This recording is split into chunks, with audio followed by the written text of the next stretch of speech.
ওই দিন যে হাদিসটা বলেছিলাম রাসূল সাল্লাল্লাহু আলাইহি সাল্লামের আব্বা আম্মার পরকালীন গন্তব্য সম্পর্কে, হাদিস সরাসরি আল্লাহ রাসূল সাল্লাল্লাহু আলাইহি সাল্লাম বলছেন। হুজুরের মাহফিলে এক লোকে প্রশ্ন করল, আল্লাহ রাসূল আমার আব্বা কোথায়? রাসূল বললেন ফিন্নার, তোমার আব্বা জাহান্নাম। সাহাবী রে, তোমার আব্বার আমার আব্বার গতি একটাই, এক জায়গায়, তারা জাহান্নামে। এই যে কথাটা মুসলিম শরীফের হাদিস। রব আমার আম্মাকে আমি একটু ক্ষমা প্রার্থনা করি না, আমাকে আমার রব এটার অনুমতি দেয় নাই।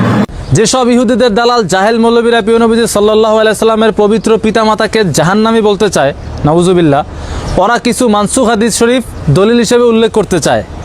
ওইসব ইহুদিদের দালাল মৌলবীরাও জানে ওই হাদিস শরীফগুলো মানসুখ, রহিত হয়ে গিয়েছে, তারপরে ওই হাদিস শরীফ থেকে দলিল দিয়ে প্রিয় নবী সাল্লাল্লাহু আলাইহি সাল্লামের পিতামাতাকে জাহান্নামী বলতে চায়। কারণ ওই যে ইহুদিদের দালালি করতে হবে ওদেরকে। এই জন্য আজ থেকে 1100 বছর আগে ইমাম ইবনু শাহিন রহমতুল্লাহ আলাই ওনার লিখিত একটি হাদিস শরীফের কিতাব আছে, আর নাসেখ ওয়াল মানসুখ ফিল হাদিস। এই হাদিস শরীফের কিতাবে ওই যেসব ইহুদিদের দালাল মৌলবীরা দলিল দিতে চায় যেসব হাদিস শরীফ থেকে, মুসলিম শরীফের একটি হাদিস এবং আরও একটি হাদিস শরীফ আছে, যে হাদিস শরীফে প্রিয় নবী সাল্লাল্লাহু আলাইহি সাল্লাম একজন সাহাবীকে বলেছেন যে তোমার পিতা আমার পিতা উভয়ে জাহান্নামী। এবং আরেকটি হাদিস শরীফে মহান আল্লাহ তাআলা প্রিয় নবী সাল্লাল্লাহু আলাইহি সাল্লামকে ওনার আম্মা জানের জন্য মাগফিরাতের দোয়া করতে অনুমতি দেন নাই।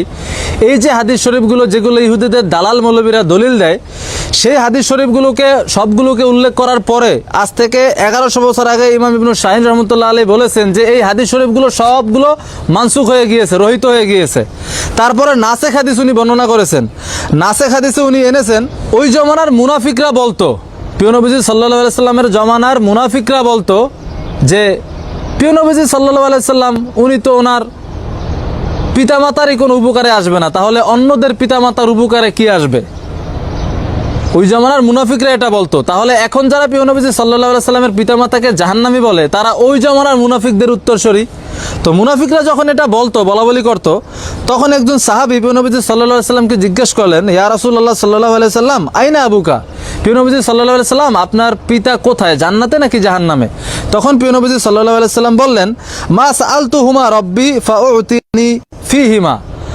আমি আমার পিতামাতার বিষয়ে আল্লাহ তাআলার কাছে যা চাইছি আল্লাহ তাআলা আমাকে তা দিছেন। অর্থাৎ আমি আমার পিতামাতার বিষয়ে জান্নাত চাইছি, আল্লাহ তাআলা আমাকে তা দিছেন। অর্থাৎ আল্লাহ তাআলা আমার পিতামাতাকে জান্নাতি বানাই দিছেন।